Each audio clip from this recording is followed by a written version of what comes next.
अगर हमारे क्षत्रियों का प्रतिनिधित्व खत्म हो जाएगा तो फिर हमारे पास क्या रह जाएगा। अब देखिए, हमारे देश की, हमारे लोकतंत्र की सबसे बड़ी विडंबना ये है कि किसी भी जाति का आदमी, ठाकुर के अलावा, क्षत्रिय के अलावा, अगर वो जातिवाद की बात करता है तो जो भी राजनीति है, लोग हैं, वो ये कहते हैं कि देखिए ये कितने पिछड़े समाज से आए हैं, इनको आरक्षण दिया जाए। कोई अपने आरक्षण को बढ़ाने के लिए बात करता है, पर अगर कोई क्षत्रिय जाति की बात करता है तो उसे कहते हो कि आप जातिवाद हो गए, आप जातिगत बातें करते हो। तो ये जो दोगला व्यवहार है, ऐसा क्यों?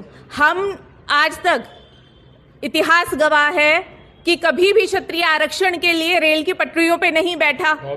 बार बार कौन ये रेल की पटरियों पे बैठता है? कौन रेल की पटरियां उखाड़ रहे हैं? क्यों आप यातायात बंद कर देते हैं? क्यों सड़कों पे बैठ रहे हैं? क्या क्षत्रिय समाज ने कभी भी अनुशासनहीनता किया? इतिहास गवाह है इस चीज का। ये हमारे डीएनए में है। और देखिए, ये तो अब 75 साल की बात है जब से देश आजाद हुआ। अगर आप उससे पहले भी जाएं, जो हमारे भारत का जो साम्राज्य था वो अफगानिस्तान, तुर्कमेनिस्तान, मलेशिया, अगर आप ग्लोब देखें तो जो सबसे बड़ा मंदिर है वो कहाँ है? और वहां पे अगर एक्सकेवेशंस होते हैं वो भी क्षत्रिय राजाओं के चिन्ह निकलते हैं, दूसरी शताब्दी के, पहली शताब्दी के।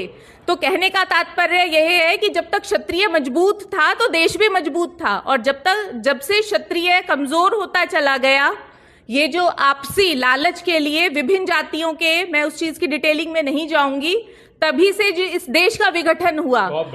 और आजादी के बाद भी जो है वो विघटन होता ही चला आ रहा है। तो अब ये जरूरत है कि हम जागरूक हों, और युवा जागरूक होगा तभी देश जागरूक होगा, क्योंकि क्षत्रिय मजबूत होगा, सिर्फ तभी देश मजबूत होगा।